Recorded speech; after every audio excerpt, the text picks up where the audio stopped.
경북 어느 산자락 하루에 기차가 딱 2번밖에 서지 않는 작은 간이역 달비역이 있습니다. 그 역 바로 옆에는 평생 서울에서 공무원으로 일하다 은퇴한 문도 노인의 작은 집이 있지요. 문도는 퇴직금의 절반을 털어 이 낡은 집을 샀을 때 친구들로부터 거기서 무슨 재미로 살 거냐는 소리를 숱하게 들었습니다. 하지만 문도는 이곳이 참 좋습니다. 새벽이면 안개가 강물처럼 마당을 흐고 지나가고 낮에는 이름 모를 들꽃들이 제각기 다른 속도로 고개를 내미는 곳이니까요. 문도의 마당에는 흔한 잔디 대신 상추와 쑥갓 그리고 돌아가신 아내가 생전에 좋아했던 보랏빛 도라지꽃이 가득합니다. 초여름 햇살이 따갑던 어느 날 서울로 가는 오후 기차를 놓친 한 젊은 청년이 문도의 마당가에 털썩 주저앉았습니다. 커다란 배낭을 맨 청년의 얼굴은 잔뜩 지치고 어두워 보였습니다. 문도는 흙 묻은 장화발로 청년에게 다가가 갓 단 오이 하나를 툭 건넸습니다. 청년, 기차 놓쳤는가? 다음 기차는 밤이나 돼야 올 텐데 저기 그늘에서 목이나 좀 축이고 가게. 문도는 우물물에 담가두어 시린 물회를 썰어 청년에게 내놓았습니다. 청년은 말없이 오이를 아삭 깨물더니 갑자기 참았던 울음을 터뜨렸습니다. 취업 준비만 3년째, 어제 본 면접에서도 낙방했다는 소식을 듣고 무작정 기차에 몸을 실었다는 청년의 사연은 오이 향기처럼 아릿했습니다. 허 서두르지 말게나. 우리 마당에 심은 저 배추들도 말이네. 어떤 놈은 사흘 만에 싹을 틔우고 어떤 놈은 열흘이 걸려도 꼼짝을 안 해. 그래도 때가 되면 다들 제 몫에 속을 채우더라고. 청년은 지금 죽은 게 아니라 땅 밑에서 뿌리를 깊게 내리는 중인 거야. 문도는 청년을 데리고 텃밭으로 나갔습니다. 그리고 흙 속에 파묻혀 있던 감자 몇 알을 함께 캐냈습니다. 투박한 호미질 끝에 보물처럼 튀어 올라오는 흙. 묻은 감자 알들을 보며 청년의 눈에 조금씩 생기가 돌기 시작했습니다. 이게 흙의 정직함이지. 땀 흘린 만큼만 딱 내어주거든. 서울은 남보다 빨라야 산다고 가르치지만 여기선 제 속도대로 살아야 안 죽어. 배고프지? 저기 가마솥에 불 좀 지펴보게. 갓 캔 감자 삶아 먹으며 기차 기다리면 돼. 저녁 무렵 보랏빛 노을이 간이역 지붕을 물들일 때 기차의 경적 소리가 들려왔습니다. 청년은 가방 가득 문도가 싸준 옥수수와 감자를 짊어지고 기차에 올랐습니다. 떠나기 전 청년은 문도에게 깊게 허리를 숙여 인사했습니다. 어르신 저 뿌리 깊게 내리고 다시 올게요. 감사합니다. 기차가 떠난 자리에 다시 고요가 내려앉았습니다. 문도는 아내가 좋아하던 도라지꽃 밭에 물을 주며 흐뭇하게 웃었습니다. 누군가의 지친 마음 한 조각을 이 작은 정원에서 쉬게 해줄 수 있다면 그것으로 족한 삶이었습니다. 달비적의 밤은 깊어갔고 하늘에는 이름 그대로 노란 달빛이 문도의 정원을 따뜻하게 비추고 있었습니다. 갓 떠나간 간이역의 아침은 안개꽃처럼 뽀얀 안개로 시작됩니다. 문도 노인은 여느 때처럼 마당 가에 핀 봉숭아 꽃잎을 따다가 작은 절구에 찧었습니다. 손톱에 붉은 물을 들이려는 게 아니라 객지에 나가 사는 무뚝뚝한 외아들에게 보낼 편지지에 꽃물을 들여볼 참이었지요. 문도의 아들은 서울에서 큰 식당을 운영하며 눈코 뜰 새 없이 바쁘게 삽니다. 명절에도 얼굴 보기 힘들고 전화 한 통 오면 아버지 건강하시죠? 바빠서 끊습니다가 전부인 아들이었습니다. 문도는 그런 아들에게 섭섭한 마음이 굴뚝 같았지만 차마 입 밖으로 내뱉지는 못했습니다. 문도는 평상에 앉아 돋보기를 고쳐 쓰고 삐뚤빼뚤한 글씨로 편지를 쓰기 시작했습니다. 아들아, 여긴 벌써 보리가 누렇게 익어간다. 내가 어릴 적 보리 이삭을 꺾어 불에 구워 먹다 이가가 까맣게 타던 게 생각나는구나. 그때 내 엄마가 깔깔거리며 웃던 소리가 아직도 이 마당에 남아있는 것 같다. 글을 써 내려가던 문도의 손이 잠시 멈췄습니다. 아들에게 하고 싶은 말은 보고 싶다는 한마디였지만 팔순을 바라보는 아비의 자존심은 그 말을 자꾸만 뒤로 감추게 했습니다. 문도는 편지지의 여백에 아까 찧어둔 봉숭아 꽃물을 꾹 찍었습니다. 붉은 꽃물이 번지며 마치 말하지 못한 진심이 종이 위에 피어나는 듯 했습니다. 그날 오후 문도는 읍내 우체국까지 가기 위해 오랜만에 정장 바지를 꺼내 입었습니다. 역장도 없는 텅 빈 대합실을 지나 우체통 앞에 섰을 때 문도의 휴대전화가 요란하게 울렸습니다. 아들이었습니다. 아버지, 이번 주말에 잠깐 내려갈게요. 식당에 쓸 마늘이랑 고추 좀 미리 챙겨두실 수 있어요. 용건만 간단한 아들의 목소리였지만 문도의 가슴은 방금 캔 감자처럼 뜨거워졌습니다. 문도는 들고 있던 편지를 우체통에 넣는 대신 가슴 안주머니에 소중히 갈무리했습니다. 편지는 붙이지 않아도 그 마음이 이미 서울 하늘까지 닿은 기분이었습니다. 주말이 되자 달비적에 서는 오후 기차에서 중년의 남자가 내렸습니다. 문도는 멀리서 봐도 한눈에 제 자식임을 알아봤지요. 아들은 양손 가득 고기 상자를 들고 땀을 뻘뻘 흘리며 걸어왔습니다. 저녁 평상에 마주 앉은 부자 사이에는 어색한 침묵이 흘렀습니다. 문도는 말없이 아들의 밥 위에 노란 호박나무를 얹어주었습니다. 그러다 문득 아들이 문도의 가슴 안주머니에 삐져나온 편지 봉투를 발견했습니다. 이게 뭐예요, 아버지? 누구한테 보내시려고요? 아들이 편지를 꺼내 읽기 시작했습니다. 봉숭아, 꽃물이 번진 서툰 글씨들을 읽어 내려가던 아들의 젓가락질이 멈췄습니다. 한참을 침묵하던 아들은 툭 내뱉듯 한마디 했습니다. 아버지, 저 다음 달부턴 일요일마다 식당 문 닫기로 했어요. 낚시나 하러 같이 가시게 채비해 두세요. 무뚝뚝한 부전자전이었지만 문도는 압니다. 그것이 아들이 내놓은 최고의 사과이자 사랑의 고백이라는 것을요. 달빛적의 밤하늘에는 유난히 별이 쏟아졌고 부자의 그림자는 평상 위에 하나로 길게 겹쳐졌습니다. 일요일 새벽, 동이 트기도 전에 문도 노인은 마당의 수도가에서 분주히 움직였습니다. 아들과 약속한 낚시를 가기 위해 갯지렁이를 챙기고 낡은 낚시 가방에 먼지를 털어냈지요. 도시에서 식당 일로 늘 불 앞에만 서 있던 아들은 모처럼 헐렁한 옷을 입고 하품을 하며 마당으로 나왔습니다. 아버지, 채비 다 하셨어요? 거긴 아직도 고기가 좀 잡힌대요. 문도는 아들의 등을 툭 치며 웃었습니다. 고기가 잡히고 안 잡히고가 무슨 상관이냐. 너랑 나랑 나란히 앉아있는 게 중요한 거지. 두 사람은 마을 어귀를 돌아 십리쯤 떨어진 아늑한 강가에 자리를 잡았습니다. 그곳은 아들이 초등학생이던 시절 문도가 큰맘 먹고 사준 대나무 낚싯대를 들고 종일 살다시피 했던 추객의 장소였습니다. 강물은 예나 지금이나 변함없이 유유히 흐르고 있었습니다. 찌를 던져놓고 나란히 앉은 두 사람 사이로 싱그러운 풀비린내와 물안개가 스며들었지요. 한참 동안 침묵이 흐르던 중 아들이 먼저 입을 뗐습니다. 아버지, 저 어릴 때 기억나세요? 여기서 월척 낚았다고 자랑하다가 물에 빠져서 허우적거릴 때 아버지가 신발도 안 벗고 뛰어드셨잖아요. 그때 아버지는 진짜 거인 같았는데. 문도는 껄껄 웃으며 낚싯대를 고쳐 잡았습니다. 그랬지. 그때 내 녀석 건져 올리고 나니 내 신발 한 짝이 떠내려가서 집까지 맨발로 걸어갔잖냐. 내 엄마한테는 고기 잡느라 신발 잃어버렸다고 둘러댔었지. 아들은 아버지의 굽은 등을 물끄러미 바라보았습니다. 거인 같던 아버지는 어느새 작아져 있었지만 그 뒷모습은 여전히 강물처럼 깊고 고요했습니다.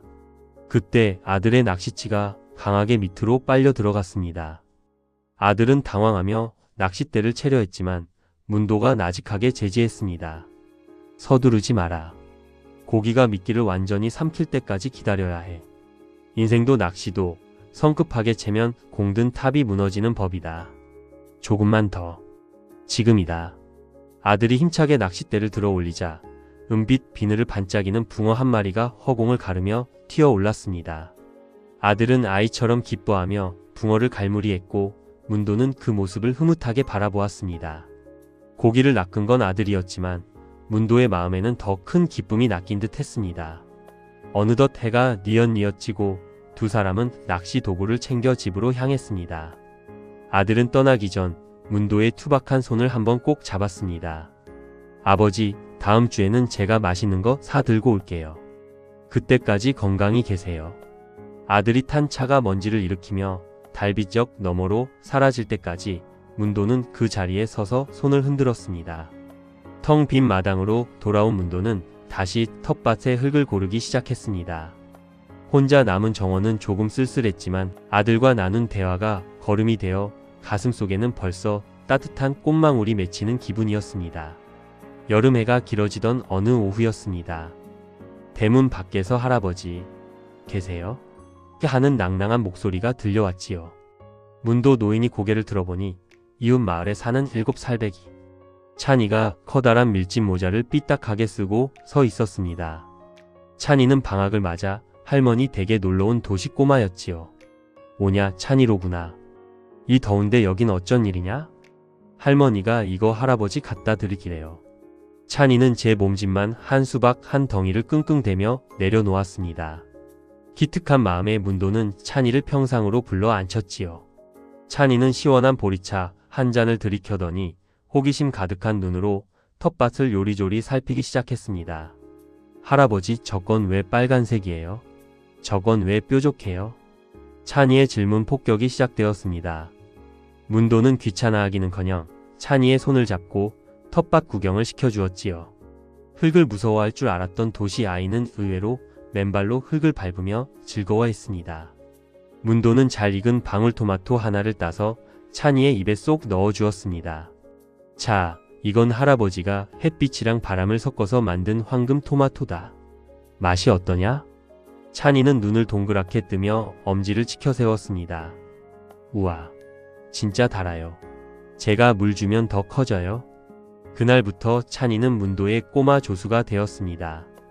고사리 같은 손으로 조그만 분홍색 양동이를 들고 다니며 배추에게 물을 주고 잘 자라라, 맛있는 배추야 하고 주문을 외우기도 했지요. 문도는 그런 찬이를 보며 잊고 지냈던 자신의 어린 시절을 떠올렸습니다. 그러던 어느 날 찬이가 시무룩한 얼굴로 정원에 나타났습니다. 아끼던 토마토 모종 하나가 꺾여버린 것이었지요. 찬이는 금방이라도 울음을 터뜨릴 듯 했습니다. 할아버지, 토마토가 아파요. 제가 물을 너무 많이 줬나 봐요. 문도는 허어 웃으며 찬이 앞에 무릎을 굽히고 앉았습니다. 그리고 부러진 가지 곁에 작은 나무 막대기를 세워 끈으로 조심스레 묶어주었지요. 찬아, 식물도 사람처럼 가끔 다치기도 한단다. 하지만 이렇게 지지대를 세워주고 기다려주면 다시 튼튼하게 자라나지. 아픈 건 나쁜 게 아니야. 더 단단해지려고 잠시 쉬는 거란다. 문도의 손길을 지켜보던 찬이는 어느새 눈물을 닦고 고개를 끄덕였습니다. 아이의 순수한 마음과 노인의 지혜가 텃밭의 흙 위에서 하나로 만나는 순간이었습니다. 저녁 무렵 찬이 할머니가 아이를 데리러 왔을 때 찬이의 손에는 문도가 챙겨준 오이와 가지가 가득 들려 있었습니다. 찬이는 대문을 나서며 크게 소리쳤습니다. 할아버지, 내일은 제가 더 일찍 올게요. 토마토한테 노래도 불러줄 거예요. 멀어지는 찬이의 뒷모습을 보며 문도는 새삼 느꼈습니다. 정원은 꽃만 자라는 곳이 아니라 사람의 마음도 함께 자라는 곳이라는 것을요.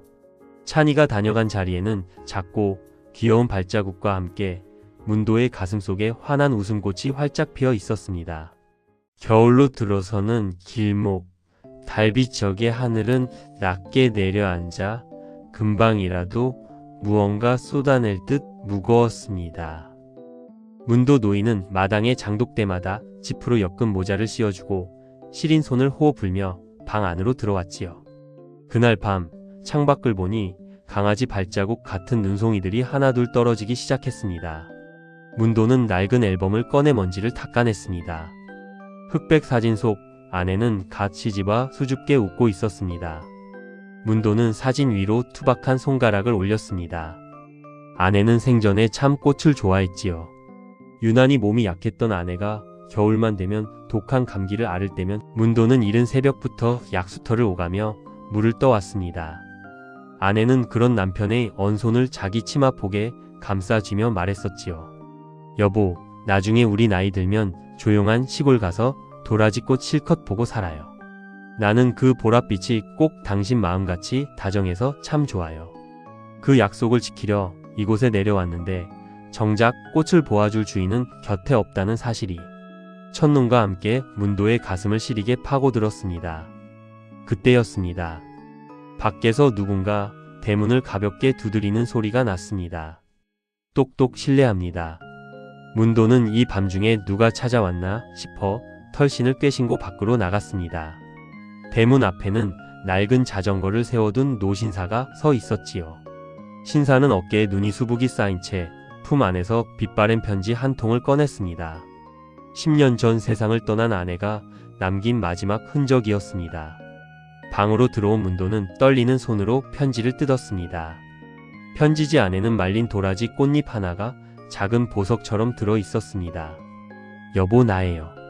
당신이 이 글을 읽을 때쯤이면 나는 아마 저 달빛적 너머 먼 여행을 떠나 있겠지요. 기억나요? 우리 처음 이사 오려던 그날 당신이 내 손을 꼭 잡고 평생 꽃길만 걷게 해주겠다고 했잖아요. 그 약속 당신은 이미 다 지켰어요. 당신이 나를 위해 읽어준 그 작은 마음들이 내 인생엔 가장 큰 정원이었거든요. 여보, 혼자 남겨두고 가서 미안해요. 하지만 슬퍼하지 마세요. 눈이 오는 날엔 내가 당신의 마당을 하얗게 덮어줄게요. 당신의 시린 발이 닿지 않게 내가 가장 포근한 이불이 되어줄게요. 사랑해요, 나의 정원사. 문도는 아내의 정성 어린 글씨를 손으로 쓸어내리며 결국 참았던 울음을 터뜨렸습니다. 10년이라는 세월이 흘렀지만 아내의 목소리가 귓가에 쟁쟁했습니다. 창밖을 보니 눈은 어느새 마당을 하얗고 평온하게 덮고 있었습니다. 아내가 약속한 대로 혼자 남은 남편의 시린 발치를 포근하게 감싸 안아주려는 듯이 말이지요. 다음날 아침 눈이 그친 마당으로 나간 문도는 자전거 바퀴 자국 하나 없는 깨끗한 설경을 마주했습니다. 문도는 이제 알았습니다. 아내는 떠난 것이 아니라 첫눈이 되어 바람이 되어 그리고 노을 지는 텃밭의 향기가 되어 늘 제 곁을 지키고 있었다는 것을요. 문도는 눈 덮인 정원 한가운데 서서 나직하게 아내의 이름을 불렀습니다. 여보, 편지 잘 받았소. 나도 참 사랑하오. 아내의 편지를 받은 그 겨울이 지나고 달빛 간이역에도 어김없이 눈부신 봄이 찾아왔습니다. 문도 노인은 이제 혼자 텃밭을 일구지 않습니다. 아내의 마지막 편지 속에 담긴 나눔의 마음을 실천하기로 했거든요. 그는 대문을 활짝 열고 낡은 판자에 직접 글씨를 써서 대문 옆에 걸어두었습니다. 달빛역 공동정원 누구나 쉬어가시고 씨앗 하나 심고 가시게. 처음엔 쭈뼛거리던 마을 사람들도 하나둘 호미를 들고 문도의 마당으로 모여들기 시작했습니다. 부녀회장은 상추 모종을 가져오고 노인정 박 영감은 어디서 구했는지 귀한 국화 삽목을 들고 나타났지요. 꼬마 정원사 찬이는 이제 초등학생이 되어 가방을 메고 달려와 할아버지, 저도 제 꽃밭 하나 주세요. 라며 제법 의젓하게 한 자리를 차지했습니다. 문도 노인의 일상은 이전보다 훨씬 바빠졌습니다. 아침마다 사람들에게 물 주는 법을 가르쳐주고 흙의 기운을 살피는 법을 일러주느라 쉴 틈이 없었지요. 하지만 이상하게도 몸은 더 가벼워졌고 거울 속의 얼굴은 주름조차 웃음꽃처럼 보였습니다. 문도 영감, 이 정원 덕분에 우리 마을이 서울 강남보다 더 유명해졌어. 기차 타러 왔다가 꽃 구경하고 가는 사람들도 한둘이 아니라니까. 박 영감의 말대로였습니다. 이제 달빛 간이역은 기차를 타기 위해 기다리는 곳이 아니라 꽃향기에 취해 머무는 곳이 되었습니다. 문도는 역 대합실 벽면에 사람들이 직접 찍은 정원의 사계절 사진들을 전시했습니다. 낡고 멈춘 듯했던 간이역이 다시 숨을 쉬며 살아 움직이기 시작한 것이지요. 어느 화창한 주말 아들이 손자의 손을 잡고 정원을 찾았습니다. 아들은 몰라보게 활기차진 아버지의 모습에 깜짝 놀랐습니다. 아버지, 정원이 정말 근사해졌네요. 이젠 혼자가 아니시라 마음이 놓여요. 문도는 아들의 어깨를 툭 치며 호탕하게 웃었습니다. 사람도 꽃도 혼자 피면 금방 시드는 법이다. 이렇게 어우러져 살아야 향기도 멀리 가는 법이지. 문도는 손자의 손을 잡고 아내가 좋아하던 보랏빛 도라지 꽃밭으로 향했습니다. 이제 그곳은 아내 한 사람의 추억을 넘어 마을 아이들이 나비를 쫓고 노인들이 담소를 나누는 평화의 상징이 되었습니다. 해에 저무는 저녁, 문도 노인은 평상에 앉아 사람들의 웃음소리가 가득한 정원을 내려다보았습니다. 달빛 간이역 너머로 기차 한 대가 경적을 울리며 지나갔습니다. 예전엔 그 소리가 떠나가는 이의 쓸쓸함처럼 들렸지만 이제는 새로운 인연이 찾아오는 반가운 신호처럼 들립니다. 문도는 가슴 안주머니에 든 아내의 편지를 가만히 만져보았습니다. 여보, 당신 말대로 우리 정원에 꽃이 참 많이 피었네. 사람 꽃이 제일 예쁘다는 걸 이제야 알 것 같아. 달빛적 위로 노란 보름달이 차올랐습니다. 문도 노인의 정원은 오늘도 그리고 내일도 누군가의 지친 마음을 어루만져줄 따뜻한 등불이 되어 활짝 피어 있을 것입니다.